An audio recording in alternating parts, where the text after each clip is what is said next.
Hello, good morning. നമ്മൾ first നട്ട round പിടിച്ച് നട്ട ചെടിയാണത്. റെഡ് കളർ പൂവാണ് ഉണ്ടാവുക. ആയിട്ടില്ല. ഈ ഓർക്കിഡ് ഇപ്പോൾ ഒരു 1 മന്തെങ്കിലും അതിൻ്റെ ഉണ്ടായിട്ട് കൊഴിഞ്ഞിട്ടില്ല. തനിയെ കിളുത്ത കോഴിവാലനിലാണ് ഇപ്പോൾ നിറച്ച് പൂക്കളുള്ളത്. പിന്നെ ഹെലിക്കോണിയയിലും പിന്നെ ചെട്ടുമല്ലി കുറച്ചൊക്കെ അവിടെ ഇവിടെ ആയിട്ടുണ്ട്. ചോളം ഞാനൊരു 5 തൈ നട്ടായിരുന്നു. ഒരെണ്ണത്തിൽ കായ പിടിച്ചു, ബാക്കിയൊക്കെ പോയി. നമ്മൾ ഫസ്റ്റ് ക്ലീൻ ചെയ്ത സ്ഥലത്തൊക്കെ പുല്ലായിട്ടുണ്ട്. ഇപ്പോൾ ബോർഡർ പ്ലാന്റ് ആയിട്ട് അരേലിയ ഇപ്പം എൻ്റെ ഒരു 3 ടൈപ്പ് ഉണ്ട്. അതിൽ നിന്ന് ഇനി ഒടിച്ചു കുത്തി വേണം നിറച്ച് ബോർഡർ സെറ്റ് ചെയ്യാൻ. എനിക്ക് നല്ല ഇഷ്ടമാണ് അരേലിയ. ഈ കമ്മൽപ്പൂവ് ഏകദേശം തീരാറായിട്ടുണ്ട്, പക്ഷെ ഞാൻ പറിച്ച് കളഞ്ഞിട്ടില്ല.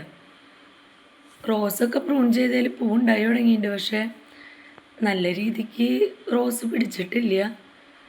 എനിക്ക് അതിൻ്റെ കേട് ഇതുവരെ മാറ്റാൻ പറ്റാറില്ല. ചെട്ടുമല്ലി കുഴപ്പമില്ലാണ്ടൊക്കെ കിട്ടി, പക്ഷേ 1 മാസം കൂടി കഴിയും പൂവുണ്ടാവാൻ. ഇപ്പോൾ ജർബറയിൽ ഒരു പൂവുള്ളൂ, മഞ്ഞ മാത്രം. ഇങ്ങനെ നമ്മൾ ക്ലീൻ ചെയ്തൊക്കെ കാണുമ്പോൾ ഒരു സന്തോഷമാണ്. ഇനി പയ്യെ പയ്യെ എങ്ങനെയാണെന്ന് വെച്ചാൽ നടലും ക്ലീൻ ചെയ്യലൊക്കെ കൂടി ചെയ്യണ കാരണം നമുക്ക് ഫുള്ള് ക്ലീനാക്കി വരുമ്പോഴേക്കും ഫസ്റ്റ് ക്ലീൻ ചെയ്ത ഭാഗത്തൊക്കെ പുല്ലാവും. ഞാൻ ഈ മരക്കുറ്റികളിലൊന്നും പെയിൻ്റ് അടിച്ചിട്ടില്ല. മഴ മാറി കഴിഞ്ഞിട്ട് ചെയ്യാമെന്ന് ഓർത്തിട്ടാണ്. പക്ഷെ ഇങ്ങനെ ഒന്ന് അറേഞ്ച് ചെയ്ത് നോക്കി. വലിയ കാര്യമായിട്ട് പൂക്കളില്ലാത്ത കാരണം നമുക്ക് ഭംഗി പറയാൻ പറ്റില്ല. പിന്നെ എങ്ങനെയാണെന്ന് വെച്ച് കഴിഞ്ഞാൽ കോഴിവാലിനാണ് ഇപ്പോൾ ആകെയുള്ളത്. ശംഖുപുഷ്പം നല്ല രീതിക്ക് വേണമെങ്കിൽ പൂക്കളത്തിന് വയലറ്റ് കളർ കിട്ടും. തക്കാളി ഉണ്ടായി, പക്ഷേ ഒരു മെച്ചമില്ലാത്ത രീതിയിലാണ് നിൽക്കണം. ഞാൻ പറിച്ച് കളഞ്ഞില്ല എന്നുള്ളൂ. വെണ്ടക്കായ കുഴപ്പമില്ലാണ്ട് നിൽക്കുന്നുണ്ട്. നമുക്ക് സീനിയും കോഴിവാലിനൊക്കെ തന്നെ പൂക്കളായിട്ടുള്ളൂ. ഈ സീനിയുടെ പുറകിലാണ് നമ്മൾ റോസ് നട്ടത്, പക്ഷെ നിറയെ പൂട്ട് എന്നെ സന്തോഷിപ്പിച്ചിട്ടുണ്ട്. ഞാൻ അവിടെ പൂ പിടിക്കില്ല എന്ന് ഓർത്തായിരുന്നു, പരീക്ഷിച്ച് നോക്കിയതാ. പിന്നെ ഈ സീനിയെ പറിച്ച് കളഞ്ഞ് അവിടെ ഫുള്ള് റോസ് ആക്കിയാലോ എന്ന് ആലോചിക്കുന്നുണ്ട്. അവിടെ റോസ് പിടിക്കുന്നു മനസ്സിലായി.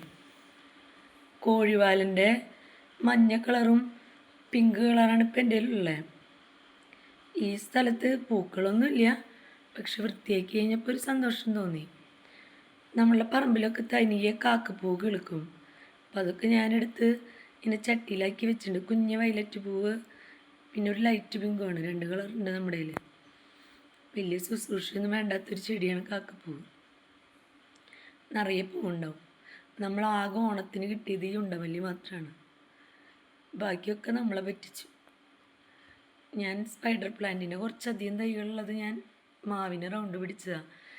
ഞാൻ ആ ചെമ്പരത്തിമ മുട്ടുണ്ടാവില്ല എന്ന് വിചാരിച്ചിട്ടുണ്ടായിരുന്നു. നമ്മുടെ മാവിൻ്റെ തണലായതുകൊണ്ടേ രാജശ്രീ എന്നോട് ചോദിച്ചിരുന്നു. അപ്പം മുട്ടിട്ടപ്പോൾ അതാണ് ഞാൻ കാണിച്ചത്. നമ്മൾ നട്ട ജർബറ ഓൾമോസ്റ്റ് പിടിച്ചു. 2 എണ്ണം പോയി 10 എണ്ണത്തിൽ. അങ്ങനെ കുറച്ച് പൂക്കളും ഇലകളൊക്കെ ആയിട്ട് നമ്മുടെ തോട്ടം ഇതാണ്. അങ്ങനെ നമ്മളുടെ ഇനിയും കിടക്കുന്നുണ്ട് ക്ലീൻ ചെയ്യാൻ. ഏകദേശം ഒരു 8 ദിവസത്തെയാണ് ഈ കാണുന്നത്. ഓക്കെ.